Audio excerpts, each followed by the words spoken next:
And good afternoon, everybody, loyal followers, families and friends. Lovely to see you. If you're new to Ladies Wot Pod, my name is Liz Saunders, and I'm just a rugby geek, or nose, I think is how the young people phrase it. And I write a little column on Saint Supporters Club and just generally all-round rugby fan. And my colleague and podder in crime, as it were, is Claire Jones. Introduce yourself for those who don't know you. Yes, Claire Jones, woman that wears a red hat. It does come off, as you can see, and usually has a camera stuck to her face at every Saints game. So, yes, like Liz, been watching rugby for hundreds of years and just like talking about it, which is why we're here. So, hello to everybody. Thank you to everybody who's subscribed. Keep spreading the word. Keep subscribing. We love doing this, and the more people that see it, the happier we'll be. So anyway, we've had a busy week, haven't we, Liz? We have. Very busy, actually. Very, very busy. Shall we start with the biggie? Not the pantomime. The biggie, the trip up to Glasgow, our exotic European trips this year, started with Glasgow, and it's in the rain, in the very, very wet rain. Not as wet as it had been on Thursday, I understand, but that was quite a... Correct. Yeah, it was... I believe on the running track they weren't so much doing the 100 metres sprinters, the 100 metres butterfly. Oh, yes, it was amazingly wet and windy. And having watched the game back on the telly, you don't get how horrible the conditions were at all, especially not the wind. So when somebody put on one of the Facebook pages, well, that was a rubbish second half, I really don't think they understood what the chaps were having to deal with. It was horrific. So what can we say? Claire, what give us a Tog's eye view. Did you enjoy it?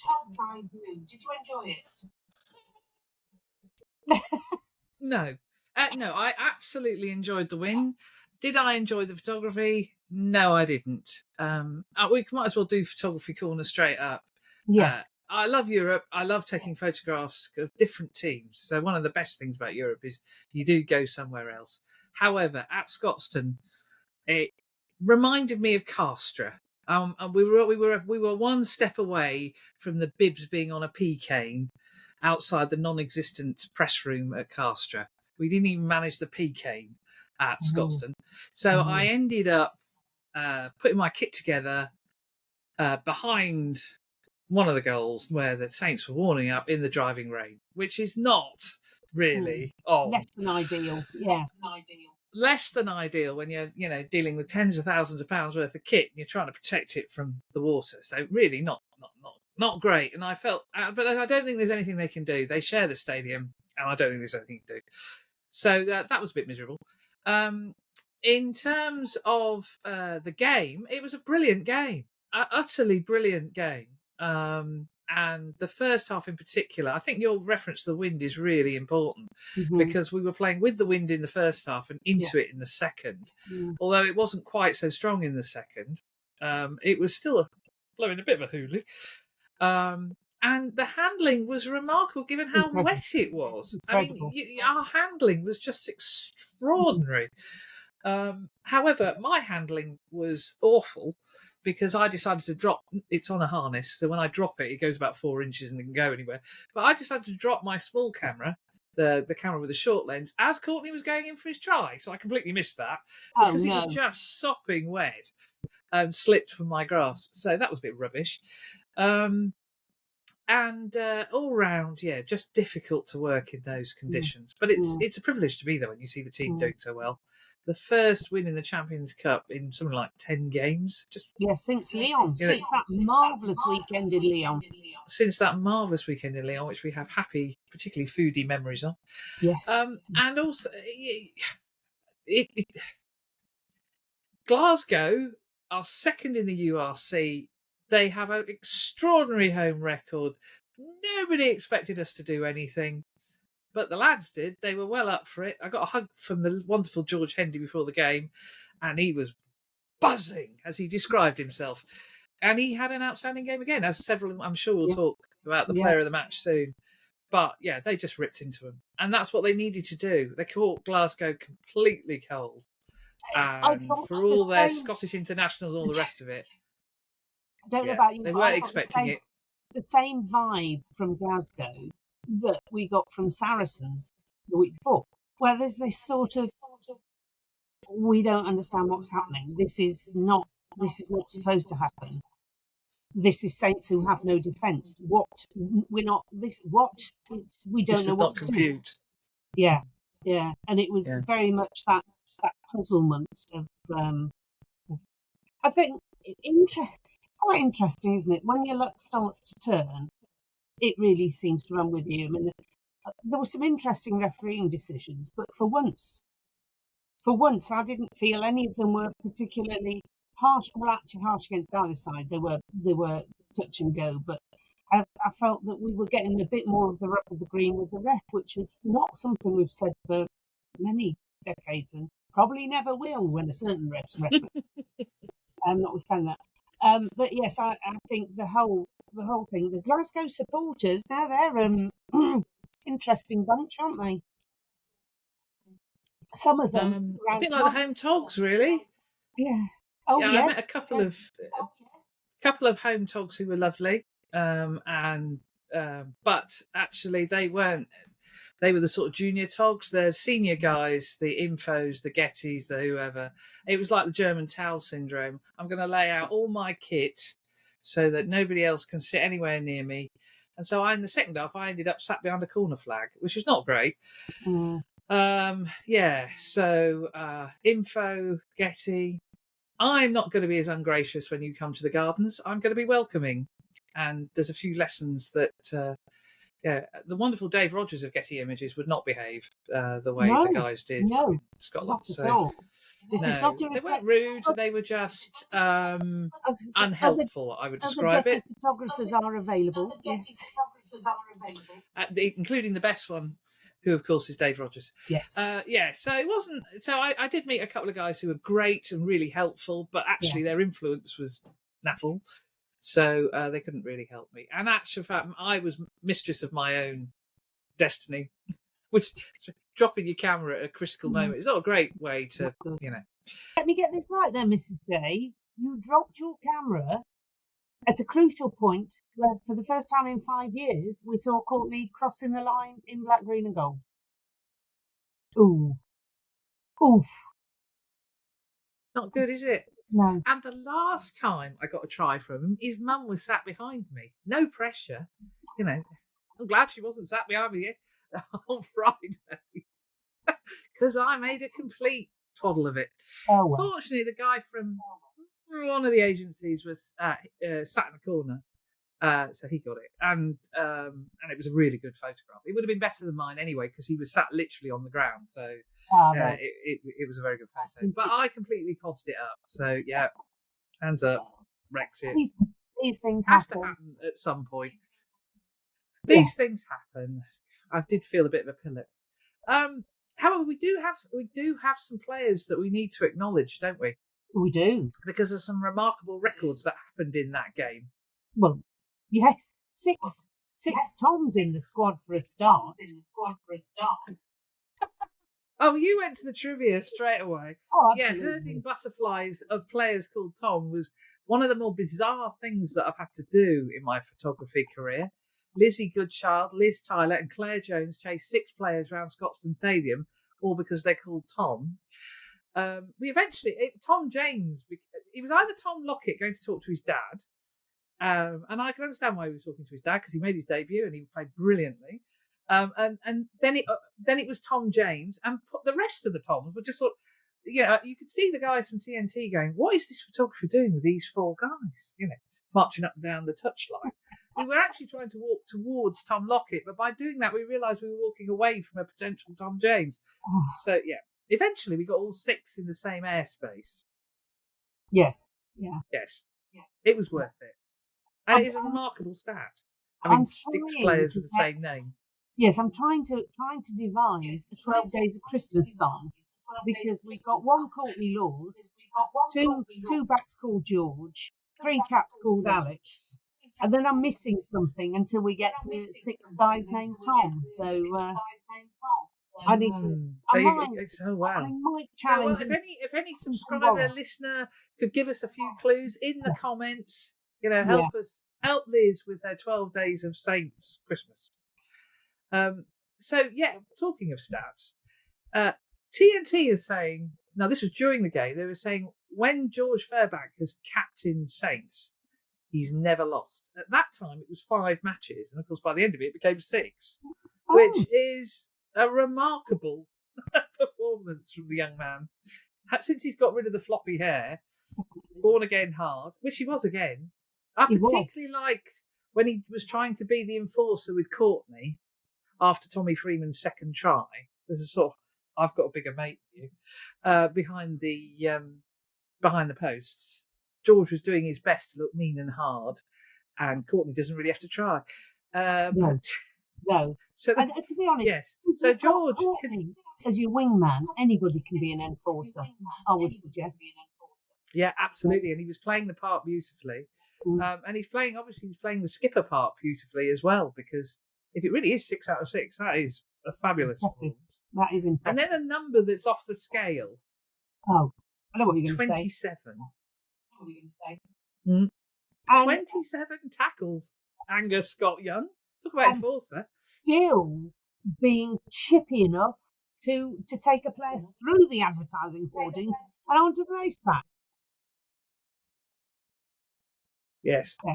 I don't think he'd be very popular for that, because he gave away a penalty at a rather unfortunate moment. He did. But it was quite funny. I laughed when I couldn't see it where I was stood on Friday, but when I watched the rerun, it did make me laugh because, of course, he didn't have any consequence. Yeah. So. Yeah. Yes, but well played, Mr. Scott Young. Fabulous performance. So we need to choose a player of the match again, given our challenge by Miss Jones. There's so many candidates. Any one of them. I mean, even poor Ollie Slyto, who I don't think laid a finger on the ball at the time he was on the pitch, despite us all over that side yelling, "Ollie's through!" He just didn't seem to come out to him, just for being there, and just the defence was just. I think the defence I'm blown away by. So, player of the match. Tommy Freeman, obviously, but Alex Mitchell, the way he controlled it. I mean, Austin Healy, worryingly, was really bigging him up, practically erring over his performance, apart from we'll gloss over the first 5 minutes. But yeah, he was, again, imperious. Young Finn Smith, just doing Finn Smith things. Everybody. Fraser. And George Hendy, what game he had as well. Awesome. Excellent. Really, really good. Really good. Fraser was an absolute menace. Throughout. Complete nuisance. Yeah. And then forward. Congratulations to Saint 2086, Tarek Kafar. Yeah. He wasn't. I wouldn't even imagine he expected to come on quite so soon. But then when you have a lot falling on your head, I think Alex was bound to go and have a rest. Yeah. And Tarek, wasn't phased at all. Played really well. Was unfortunate. I think he took a team yellow. I think so. At the end. But he played really, really well. And I know that everybody has got high hopes for him. He's already on England's radar. And how ridiculously young is he? The propensity of bigging up players for England, he I understand, is definitely one that they're keeping an eye on. And what sort of ridiculous age is he? Something like 20 or something, is he? Oh, 20, 21, something stupid. I mean, another one off. We can thank London Irish for this one, but he is a remarkably young chap and didn't look phased at all. Not at all. Just got stuck in, and already understands how the team want to play. And you could see, the interplay between him and all the other forwards and backs. He didn't look out of place at all. And Not that's at the lovely all. thing. Tom Lockett, I thought was amazing. Absolutely. Here is a lad who he looked the part when he was playing at 19 in the Premiership Rugby Cup. The seasons he spent in the Premiership Rugby Cup, the time he spent with Bedford Blues, he has made the most of it because it was an outstanding. I mean, you could see the Scotland players were looking, who is this man? Yes. And he just got stuck in. He absolutely just got stuck in. Big smile on his face, loving every minute. Well done to him. And wasn't it great to see Mooney back? Alex Moon. Is that one of the old blokes, age something like 24 or something? Yes. So now we come on to the old players. No, I was so impressed with Mooney. The work he did, it was like having a second Courtney Laws. I know there's only one Courtney Laws, but the work he did to defend them all was just like having another Courtney, that swimming through, latching onto the ball. He did it at a really crucial time in the second half. And I just thought, Mooney, you are just I still haven't got over the pigtails, so I'm still a bit traumatised. Those that were at the panto. But yeah, he was. I also like the Lockett and Moon optimism. Oh, Claire, the weather's improved over yesterday. Really? Who were they playing the second row, Claire? That is why they're in the second row. But you think we've had a succession of injuries in the second row. Yeah. And I hope everybody gets better. Chunya, Alex, everybody gets better. But the lads who are stepping up and stepping back in are playing out of their skin. I mean, if ever there was a sign that we have a joined up squad where it absolutely shows the value of the academy and the main squad playing together, Friday was it. Because unfortunately for Douse, he had to make some changes. Yeah. And they stepped in, they stepped up, and played out their skin. So I'm going to be a bit of a rebel with my choice of player. You're going to go Tom Lockett. Tom Lockett. Because you're going to go Douse. No. Yeah, he must have played every minute. Bless him. Well, he was in the. I think wasn't he? No, he wouldn't have been in the game in 2015. He would have been in the game in 2012.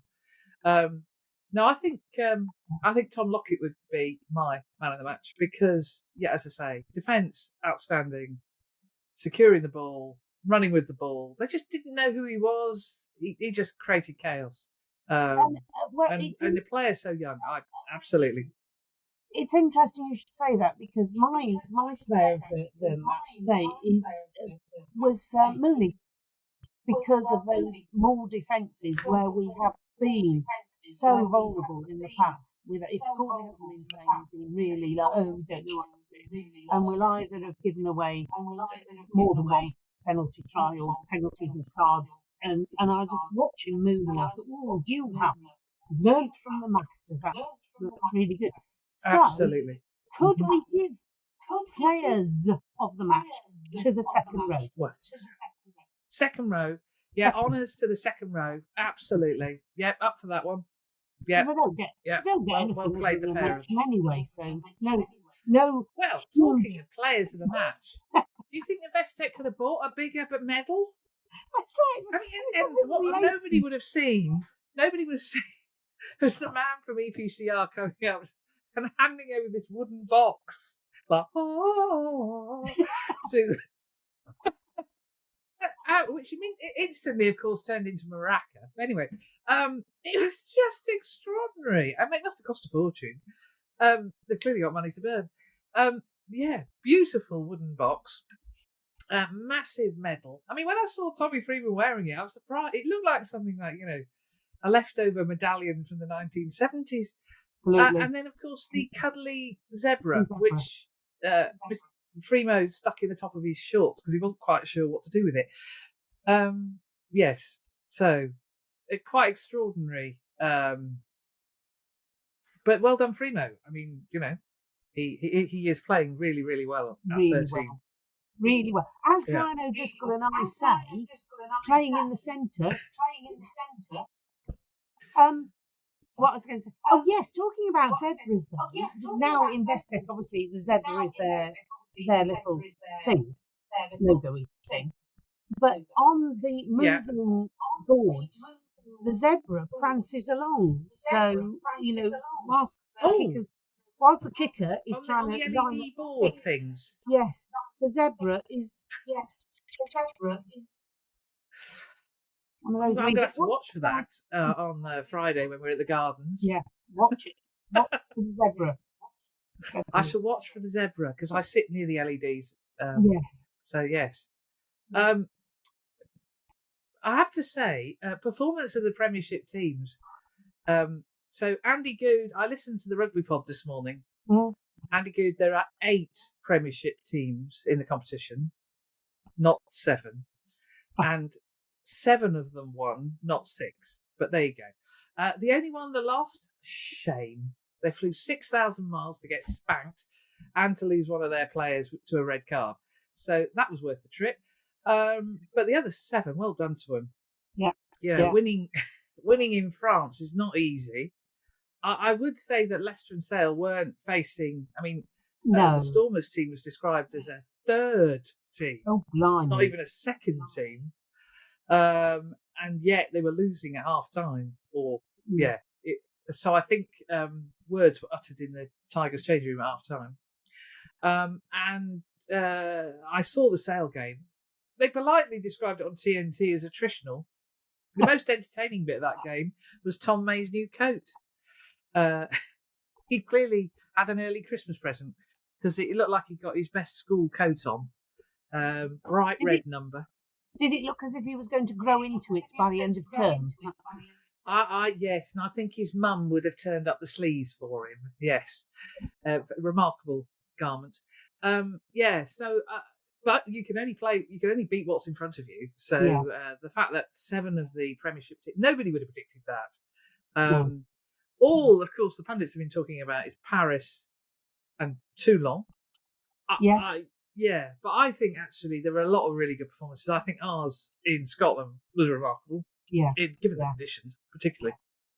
So I actually think the future looked pretty bright for the Premiership teams in this competition. It looks a lot better. But I think this South African teams that travelled and said, well, we've got home games next week, so we can't, because of jet lag, etc., etc. You think, well, presumably Saracens have the same problem. They've got to come back and play somebody at home next week. Yeah, and they do. Maybe you should have thought of that before you wanted to join in a European competition. I have zero sympathy with the South African side. I don't think they should be there. It's not right. It drains something from this ridiculous setup anyway, which is the most unwieldy cup competition I've ever come across in my life. But now, as I said, Investec, their insurance company, the format was obviously devised by actuaries. Nobody else could have come up with this sort of rubbish. Pools, but you don't play everybody, and it's mental, and they wonder why. And basically, the bloke who they interviewed on one of the rugby shows was saying, "Oh yeah, the algorithm chose who played who," which basically read they gerrymandered it. Yeah. But if it comes out in our favour, I really don't care. So we've got. So before we go, we won't talk about too long yet. We do have. You've got a query, rightly, I think. It's nice of me to say that, isn't it? About the TNT commentary team balance. Yeah. Seems to be very heavily Celtic. It does. Yes. I mean, on the English side, we've got Austin, whoop-de-doo, Ben Kay, Tom May, Nick Heath, and Topsy. So was Lawrence Dahlio involved at all? I don't know if he was he? Lawrence was in. I think Lawrence was in Manchester too. Yeah.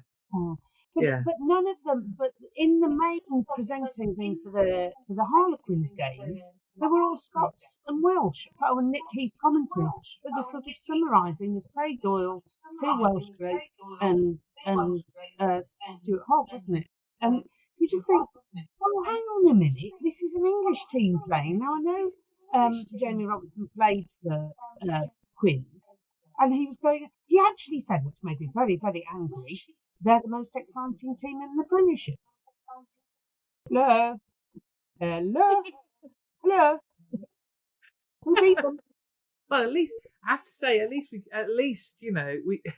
we actually got some mention from TNT, unlike BBC's Rugby Union Weekly, where it took until 33 minutes not to mention us at all, but to mention Tommy Freeman.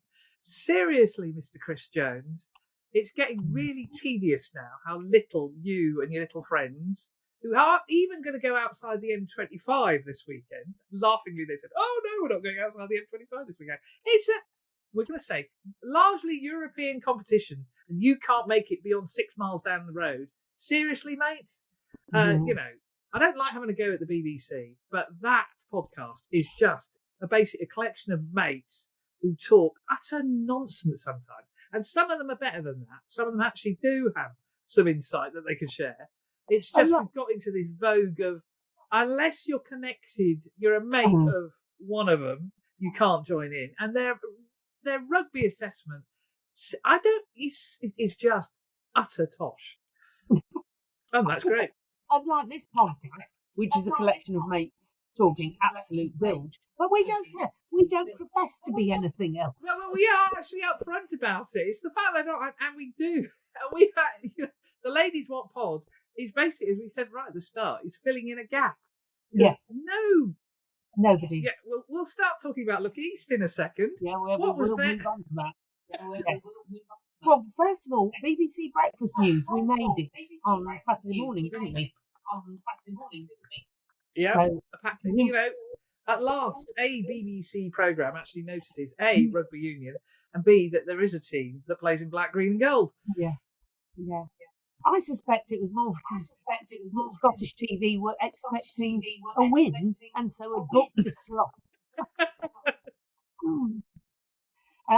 So that, well done, BBC Breakfast. But Look East. So by the time we got through every football side, including Billericay ladies, no offence, Billericay ladies, I'm sure you're very good, but in terms of sporting support, really. We eventually got a mention, didn't we, yesterday on Look East? And including Courtney's try. And the main presenter said, I don't like rugby union, I only like rugby league. Oh, good, that's nice. However, there is no rugby league, so shush and just learn. There is no rugby league. Well, there is amateur rugby league in this area, but she was so. But we don't have a Super League team in the East. Look East. She's in the wrong region. Yeah. If she wants to talk about rugby league, may she head back up the A1 and talk about rugby league, because seriously. And I did feel sorry for the sports presenter. He was gamely trying to say, well, Europe. Yeah. So, Look East, you did so well last week. You crashed and burned this week. Yeah. However, I'd like to big up John Brady, the Cobblers manager, who was interviewed by BBC Radio Northampton, and he actually congratulated Saints on the win. But it was as much he found quote the singing of the Shoe Army song inspirational by the Saints lads. And I think it's lovely that all three teams, we've said it before, all three teams have got behind this little song, and it galvanises everybody. But it's lovely that actually this weekend for Northampton Sport was actually a really good weekend, because Brady's team, I think, won 3-0. So well done to them.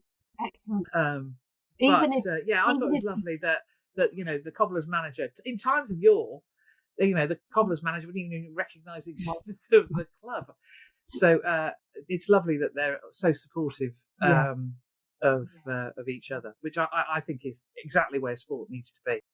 And in a town the size of Northampton, it definitely needs to be. Although the DJ at the Cobblers blotted his copybook, didn't he, by not giving people a heads up he was about to play Wham. So 3,000 people were wiped out of Whamageddon. You know the Whamageddon thing. they all named it, Yeah. and he played it, and they went, "No, we're out now." We've had to apologise. Oh dear. It's too late, really. It's not a game I play. It's just a hazard of, it's like, Paul McCartney's simply having a wonderful Christmas time. Oh, no. It's Well, one of the there's a lot- hazards you have to go through. There is a lot you try and avoid, Yes. but the Whamageddon thing, I quite like the song, but I'm still in. I have managed to avoid. I don't know how, but Oh, I have by accident, yes, but yeah. Well, I'm not playing it. I'll only usually- notice it when I think, usually they give you a heads up. So I did have to do some rapid retuning yesterday because they said, "Oh, we're going to play in a few minutes Wham," and I'm thinking I daren't risk that it's so yeah, retune. Anyway, very good. so Very good. Now, the just- reason I couldn't remember last week about Bedford playing which game they were playing, because they didn't have one. So they are having a very stop-start season. We'll talk about their game this weekend shortly. But I wasn't going mad. They hadn't got a game. Loughborough, on the other hand, in their lovely new kit, black, green, and gold, which is Lovely great. But they were playing a very strong Bristol side, even though they brought back some of the internationals. They lost Alan Nelson just before kickoff, which can't have helped. They are a very young team, and the likes of Sadia Kabea couldn't actually carry them over the line. Bristol are a very strong team, featuring a few former Lightning players, I believe.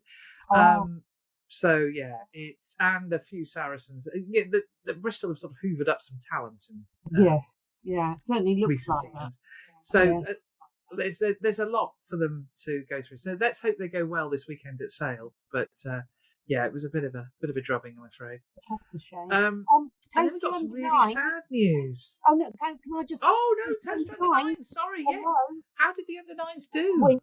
We're at Old Scouts, and the morning started quite nicely in quite nice weather, but then the Glasgow weather set in, so I was a very, very sorry granny. Harry's team played 3 games. The third one was foreshortened out of pity, I think mainly for the parents because it was so wet. And I think they won 2 and lost 1. It's difficult to tell at that age. But more importantly, Harry, despite being soaking wet and cold, well, we both were, but he's still loving it, absolutely loving it. Can't wait to play again next week. So that's Brilliant. Well done, Toaster under 9s.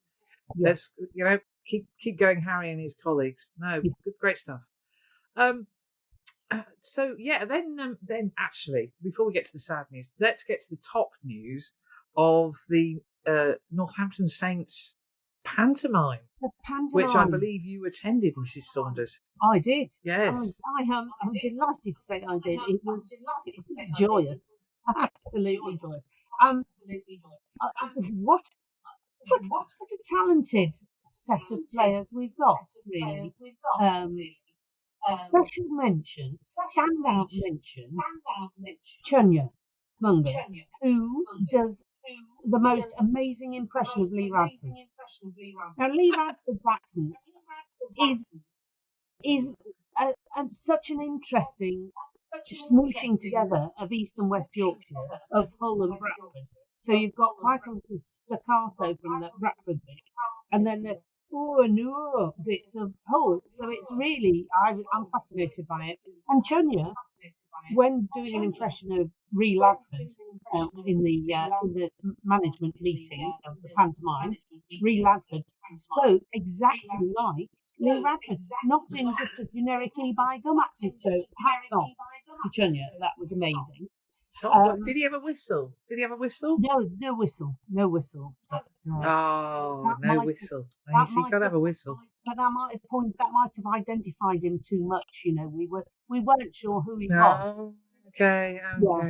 Yeah. So that was very Mind you, good. he could have been worried that if he did have a whistle, all the players would start running around frantically, trying to do what Chunya was saying. So A lot of frantic running around anyway, to be honest. Was it? Oh, right.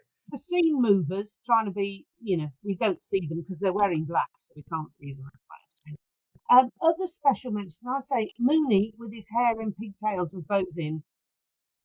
I possibly may never recover, really. It was a very disturbing sight. But yeah. Hilly Hilly was in Burney. Am I allowed to say that without destroying the myth? Hilly was borrowing a Burney lookalike outfit for the evening. Yes. Yes. Not Yes. the real Burney, because that's Of course, match not the day. real No. Bernie. So Yeah. so that was entertaining. Struck some interesting dance moves. Is his impersonation of Bernie. Angus Scott Young was the campest tiger I think ever seen. I was trying to think who he reminded me of, and I got into who's Eartha Kitt. You know, that's or Tommy Cooper. That went Tommy Cooper there, but it was just It was very Tommy Cooper. he was doing so he was being one of the baddie tigers because but it was just hysterical. So yeah, and he said apparently that was what he intended was to be as campus Christmas, I suppose. Well, he succeeded. That was very good. And everybody, there was Finn Smith looking about 12, singing his heart out in the choir, and a Douse wearing a hat with elf ears on, which I did say I suggested that maybe he could wear it sometime on the telly. Maybe didn't do it up at Glasgow, so I'm hoping that he's going to step up to the plate and embrace the Christmas spirit. I'd like to see all of them wearing the hat with elf ears as the TNT cameras pan to them on Friday. Actually, brilliant. Excellent. Yeah, great idea. Like that. Yeah. We'll see. So, person of the panto, though, I cannot see past the Grinch himself, the writer, the main mover, the incredible Ethan Waller. He was just oh, he had his brother obviously as the narrator, so there was a bit of the Waller patter that we've seen before. But no, I mean, what a talented young man. He is just so funny, so very funny. Yeah, wonderful night, and raised £8.5 for the foundation, which I think was about double brilliant performance. So, well done to everybody concerned. Yeah, Absolutely brilliant really, performance. really good. Lovely night. Excellent. And I think for the club as well, I know the room was donated for free, and it was just such a fillip for the supporters who went. The accessibility of the players and the feeling of belonging, Maslow's hierarchy of needs, and all that. It was just brilliant. Super night. Excellent. Well done to everybody. Those pantomimes are much loved. Yes. And Long may over they £8.5 is what a performance. Yeah. Sadly, though, we've got in other parts of the world, it's not been quite such a great week. No. After the demise a couple of weeks ago of Toronto Arrows, we learned that New York Ironworkers, who are the current champions of Major League Rugby, have had to stand out of the competition as well. And given that World Rugby have, really want the sport to grow, particularly in a market like the States, it is somewhat troubling to see. Here we go again. And in some cases, players have moved their families halfway across the world to play in this league. So it is a troubling time again. And you do wonder how American sport is going to keep growing because they've got the World Cup in 2031. So to lose two teams in quick succession, the Premiership can't really say anything, but it is worrying when you see these things happen. So good luck to all the players who are trying to find new clubs. It's not great. And then we've got our wheelchair rugby team. We have our favourite player. I'm sorry, lads and lasses. We do have a favourite player. We do. But he's had an accident. Another. His house. All I can say, Phil Guttridge, is your house sounds dangerous. Hazard Alley. What were you doing in your kitchen? We need to know. Yeah, Hazard Alley. Because bless him, we wish him well. He's broken something. I don't know what it is, but he's broken something. And he's currently in Milton Keynes Hospital. Bill, get better soon. We need you and Teddy. Teddy is Phil's dog, who is very cute. on the pod as soon as possible. So yeah, and it might be the ladies what need to go and see Phil and interview Phil, because he's an absolute star. He's a complete media tart, but he's an absolute star. Always has been. Always has been. Yeah, always has been. Yeah. So get better soon, Phil. Yes. Get yourself, right, and we'll see you in the fives. But in the meantime, the ladies Wot Pod might go on tour to come and say hello to you. So there you go. Now he's worried. But this weekend. Yes. This weekend, Liz. Yeah. Ooh. Yeah. The return of Mr. Bigger. So, no Mr. Bigger. No Mr. Bigger, because he's damaged. Is he still damaged? He's got a lower back injury. He's still damaged. When I briefly spoke to Mr. Finn Smith, as he was beetling across to the coach in the driving rain at Glasgow, he was. I think he's a bit disappointed. He can't, Yes. have a go at his mentor, because we know that he and Big still talk to each other. But even so, Toulon, it's going to be interesting, given that they lost in the last play of the game against Exeter. Exeter, who couldn't catch and well done to Exeter. I mean, very young team. Yeah, well done. They couldn't win anything on the road, and now they're beating one of the best teams in Europe. So it'll be interesting to see what the team selection is. Who Toulon pick, and B, what our selection is, because it's going to be a battle royale. And I can't wait. I'm really excited. The possible return of Mr. Ribbons, of course. Yes, indeed. Who was on the bench on Saturday? Came on in the second half. It's going to be. I imagine all the locks are going to be up for giving him a warm welcome. So yeah, it's going to be interesting to see what happens. And I'm not going to get too far ahead of this. We got to play exactly the same game.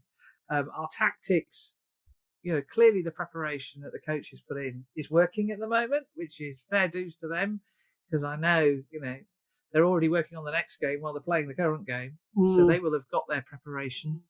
It's a short week, so they had a training session yesterday, and they're in training again tomorrow, because the match is on Friday. So today's the day off, or they go in for running repairs if they're carrying an injury, I think. Yeah. So I'm looking forward to seeing the lads on the paddock tomorrow. Yeah. Please don't rain. I'm getting bored of rain. Mopping down the cameras again. So it'd be good to be back at the Gardens. Friday night lights. And hopefully a big crowd. Friday night lights. We all love Friday night. European games, evening games are always special. Yes. And so it'd be very interesting to see. I mean, the group's turning out very interesting indeed, because of course Munster drew with Bayonne. It was a 17-all draw. So Bayonne surprised, a bit like us in Scotland. Bayonne, surprised. It was their first Heineken. I didn't say. I knew I was going to say Heineken at some point. Investec Champions Cup match, and to draw at Toulon Park. Yeah, that's impressive. Ooh, well done them. So the group is proving itself to be really interesting. The top four actually qualify in the unintelligible format, but the top two are the ones who get the home draw in the round of 16. So everything, all bets are on. So fascinating. Yes. And then on Saturday, I'm back in the Championship. Yes. Nottingham. It must be really hard for Mike Rea and his coaches and the team, actually, because it's a really stop-start season that they've had. Not helped by the demise of Jersey Reds. So yes, more of that in a second. So yeah, it's like no sooner they get going, they stop. And of course, it didn't help with the Caldy postponement, which I believe is going to be replayed sometime in February. So yeah, it's well, replayed. It wasn't played at all. It was postponed until February. So it's going to be interesting to see. Nottingham are playing really well this season. They've got a very strong team. They're absolutely flying. So I think we're in for a good game on Saturday. And please, weather, don't rain. You know, the slope's fun as it is. You don't need to add water to the equation. Goldington Road, is it? It is Goldington Road. No, I'm not going to Lady Bay. It's Goldington Road. The additional fixture to replace the Jersey Reds fixture is an interesting one. It's not until next year. And it's Bristol Bears. So Friday night lights, Bristol Bears. So Rich Lane and several other former Blues are coming back to Goldington Road. And it should be an entertaining game. Yes. You know, two teams who want to play open rugby, so it should be fun. And then Loughborough, I think, have got to go to Sale, which is a big ask. Hayward Road. I think that's a big ask. So, you know, good luck to the ladies. Saint Supporters Club, Liz. Yeah, we're ticking along. We had a little stand at the time for the leaflets of people want to know what we're doing. Still encourage people to join us, because when we run the coaches and everything, any money we make at the end of the year, including from subs, goes to the foundation of the wheelchair team. So for 10 quid, 8 quid if you're old, you know, it's the price of, you know, less than 2 pints, isn't it now? You can do some good. There are still seats for the coach to Gloucester. There's a few seats left, but it'd be lovely. These coach trips seem to be taking off, you know, with a full coach just back going down to Sarries. Just get involved, support. It's another way of supporting your club. Get a little newsletter. Hopefully, we might have some events coming up in the new year as well. And there may be some exciting things happening to do with the coaches after the Christmas do. Watch this space. But if you join, you'll be the first. How exciting! How exciting! You don't run buses from Cambridge, though, you see. So that is the problem. We may be exploring. We're probably never from Cambridge, to be fair, because we never go out that way. I'd be amazed. But it's that sort of thing about, well, if we're, for example, going to Gloucester, if we got people who say, well, can you pick us up in Toast? And they're paid up front, so if they're not there, they still get the money. We might look at stopping in Toast or stopping in Brackley or somewhere on the way. If you're going to the West Country, for example, going down south. We have done it in the past to pick people up from Newport Pagnell services. So if people are interested in that, if they can contact us through the Saint Supporters Club website, the email address is on there. Let us know, and we will do our best to provide a coach service for you. It's really, at the moment, it has to be on Rich, because there's not enough people showing interest to go out to Wellingborough first and come back, because it just adds so much to the cost. And buses are damned expensive. We are still getting a really good deal. Apparently, the Harlequin bus going to Bristol the bus was costing over £1,000, so the seats are going to be sold at 50 each. That's just from London to Bristol. So, you know. Wow. Yeah. Ours. Yeah.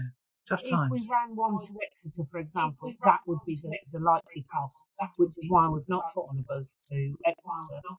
But if people say, no, we paid that, then we might look at it. But we need your feedback. So either in the comment or go to St. Paul's website. Yeah. Please let the team know. Exeter is a long way to go, I know. And it's one of those dark January days. Yes. We have a history of playing Exeter on dark January days over the years. Yeah. So, it's a long way to go in the dark. But there you go. Hey ho. And it's the match straight after Christmas. Well, not straight after Christmas. That's Sale at home. But then the first away game after Christmas is Exeter. And that is a tough place to go, particularly how they're playing at home. And if they start learning how to win away, thank God we've already played them.